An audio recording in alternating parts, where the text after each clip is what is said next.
السلام عليكم، مرحبا بكم في القناه ديالنا تعلم تنجح. ان شاء الله القناه غتكون تعليميه هدفها النجاح ديالكم في اخر السنه بنقاط جيده او جيده جدا. ان شاء الله القناه ديالنا غتستهدف الناس في هذا الاول، الناس ديال الاولى اعدادي، ومن بعد ان شاء الله غادي يجي الخير القدام. البدايه اليوم غتكون مع ماده الرياضيات، الدرس الاول العمليات على الاعداد الصحيحه والعشريه. على بركه الله. العمليات على الاعداد الصحيحه والعشريه هو الدرس الاول ديالنا ان شاء الله.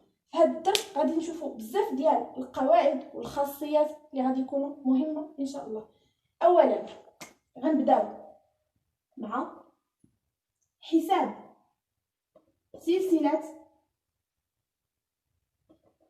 سلسله من العمليات بدون اقواس. غادي تكون فيها ان شاء الله 3 القواعد. هيا 3 قواعد. غنبداو مع القاعده الاولى. القاعده الاولى كتقول لنا لحساب تعبير مكون من سلسلة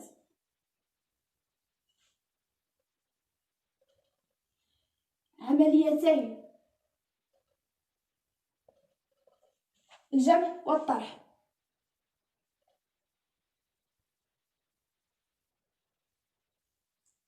فقط ما غاديش زعما يكون معها الضرب والقسمه، غادي يكون فيها غير الجمع والطرح. كنجزو هاد العمليه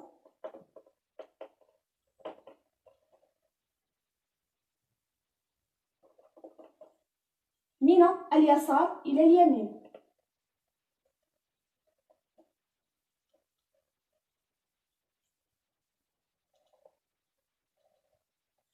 حسب الترتيب. اذا كتقول القاعده باللي لحساب تعبير مكون من سلسله من عمليتين الجمع والطرح، السلسله غادي يكون فيها بزاف ديال الجمع والطرح وما غاديش يكون فيها الضرب والقسمه. كنجزو العمليه من اليسار الى اليمين، من هنا لهنا حسب الترتيب. يعني الا كان الجمع هو الاول غادي نبداو به، كان الطرح هو الاول غادي نبداو به. المهم اللي كان من اليسار الى اليمين غادي نبداو به. ناخذ مثال باش نفهمو اكثر. مثال عندنا أ تساوي 12 ناقص 5 زائد 7 ناقص 1.5، حيت الدرس راه كيقولنا فيه الأعداد الصحيحة والأعداد العشرية. ناقص 3.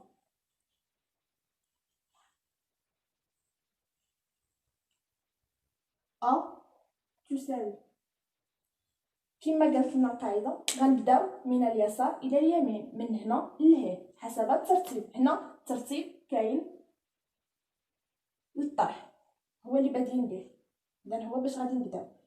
12 ناقص 5 هي 7، ها هي، وغادي نكملوا العمليه كامله هكا. زائد 7 ناقص 1.5 ناقص 3. عاوتاني غادي الاخر غادي يكون عاوتاني ترتيب من اليسار الى اليمين. البدايه عاوتاني غادي تكون مع الجمع، غادي تكون 14 9 زائد ناقص 1.5 ناقص 3.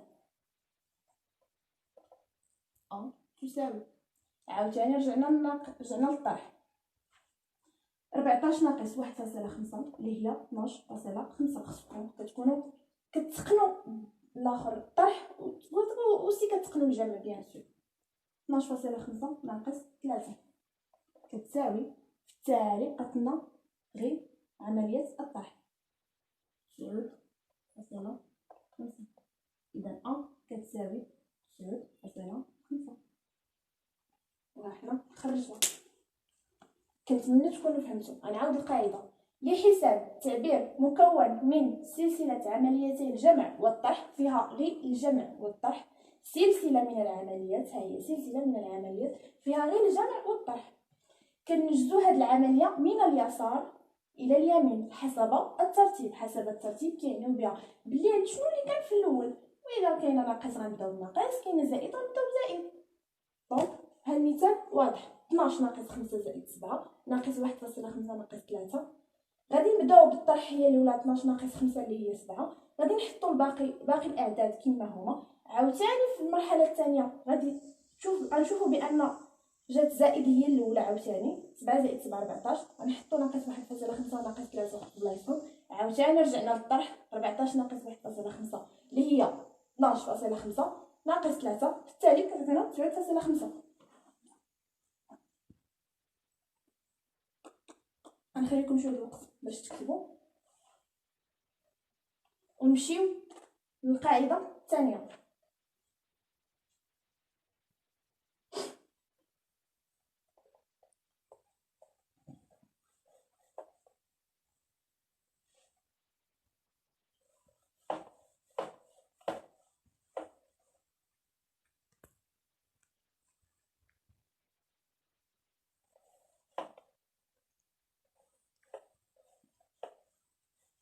نمشيو للقاعده الثانيه.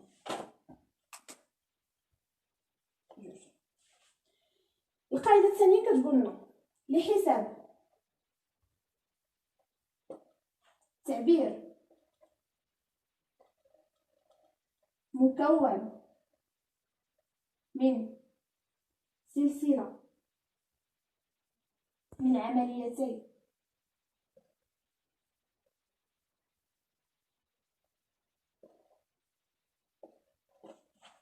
الضرب والقسمة فقط،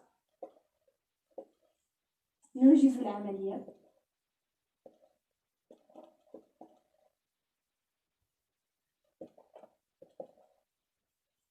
من اليسار إلى اليمين حسب الترتيب.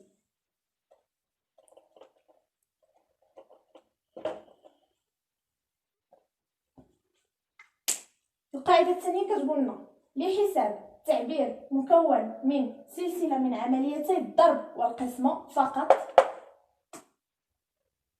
يعني ما كاينش الجمع والطرح، كاينه غير الضرب والقسمه. قبيله في القاعده الاولى كان غير الجمع والطرح، دابا في القاعده الثانيه كاين غير الضرب والقسمه فقط.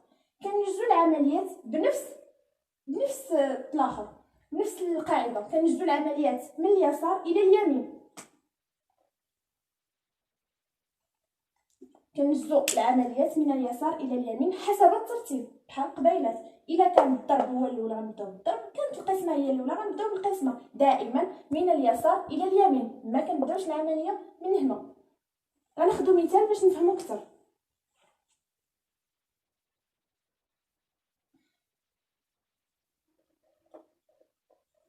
مثال ان ب تساوي 11 35 مقسومه على 7 مضروبه في 3 مقسومه على 5.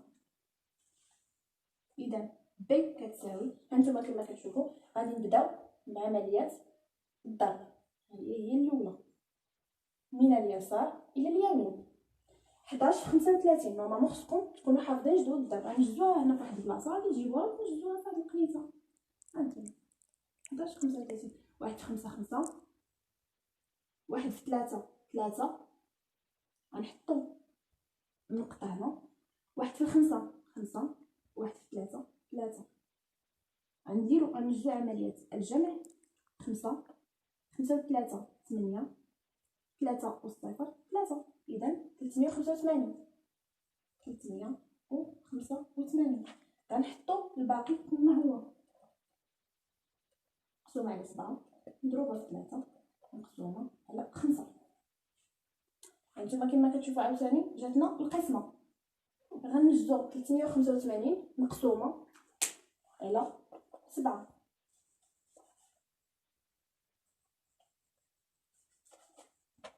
تلتمية وخمسة وثمانين مقسومة على 7. غناخدو عددين حيت 3 ميمكنش نقسموها على 7. غناخدو جوج الاعداد 38 مقسومه على 7. ما كايناش شي حاجه كنضربوها في 7 عطينا 38 بيان سور. غادي نضربو في 5 هي اللي قريبه على 5 في 7 35. عطينا 8 ناقص 5 اللي هي 3. 3 ناقص 3 اللي هي 0. غادي نهبطو 5 عطينا 35 على 7 اللي هي خصنا نكونو حافظين جدول الضرب. 5 5 في 7 35. اذا الباقي 0. اذا 385 مقسومه على 7 كتعطينا 55. غنكملو عاوتاني باقي العمليه. 3 مقسومه على 5 نتوما كتشوفوا.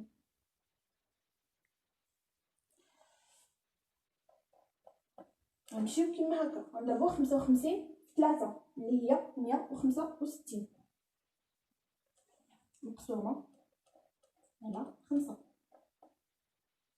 اذا كتساوي 165 مقسومه على 5 اللي هي 33. كنتمنى يكون المثال مفهوم لكم. ها نتوما كما كتشوفوا ب كتساوي 11 في 35 مقسومه على 7 مضروبه في 3 مقسومه على 5 كتساوي. غنبداو بعمليه الضرب حيت هي اللي بادين بها من اليسار الى اليمين. اذا 11 في 35 هي 385. غنهبطوا باقي ديك السلسله ديال العمليات اللي بقات لنا مقسومه على 7 مضروبه في 3 مقسومه على 5. اذا غنجيو عاوتاني نديرو 385 مقسومه على 7 اللي هي 55. غنهبطوا 3 ونقسموا على 5. اذا 55 في 3 اللي هي 165 مقسومه على 5 كتساوي لنا في النهايه 33. كنتمنى ان شاء الله يكون هادشي كله مفهوم. غنمشيو للقاعده الثالثه.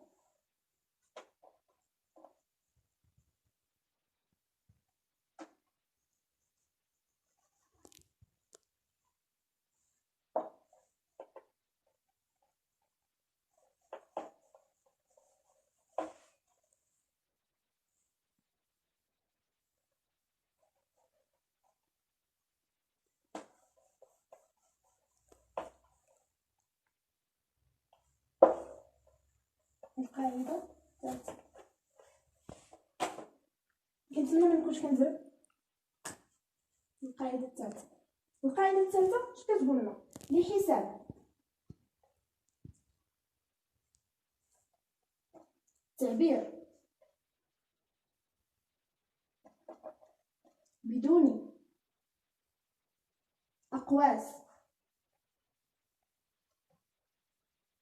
احنا رجعنا للأول حساب سلسلة من العمليات بدون أقواس. حنا نطبقوها في القاعدة الثالثة لحساب التعبير بدون أقواس. ننجز أولا عمليتي الضرب والقسمة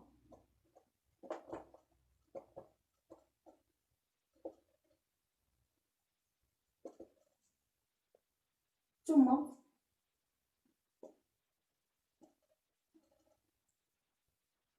نتبعهما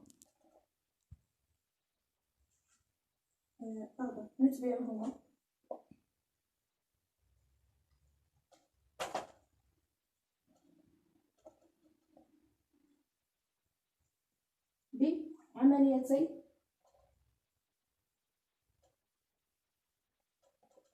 كنتمنى تكون كتابتي واضحة. عمليتي الجمع والطرح. إذا القاعدة الثالثة اش كتقول لنا؟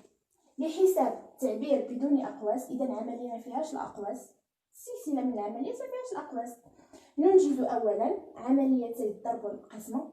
كيقولوا لنا بلي خصنا ننجزو في الأول الضرب والقسمة حيت عندهم الأولوية. عاد موراها كننجزو اللي فيها الجمع والطرح. إذا غادي تكون فيها بزاف ديال الضرب والقسمة وبزاف ديال الجمع والطرح. غادي نسبقو الضرب والقسمة وعاد غنتبعوها بالجمع والطرح. الجمع والطرح داكشي كناخدو منين كتولينا غير فيها غير الجمع والطرح. كناخدو ديك الساعه كناخدو القاعده الاولى اللي كتقول لنا الترتيب. الا كان من اليمين الى من اليسار الى اليمين الا كان الجمع هو الاول غنبداو به، الا كان الطرح هو الاول غنبداو به، ولكن حتى نكونوا سالينا ديال الضرب والقسمه، ما تبقى لنا حتى شي حاجه في السلسله فيها الضرب والقسمه. ناخذ مثال باش نفهموا اكثر. المثال كيقول سي كتساوي واحد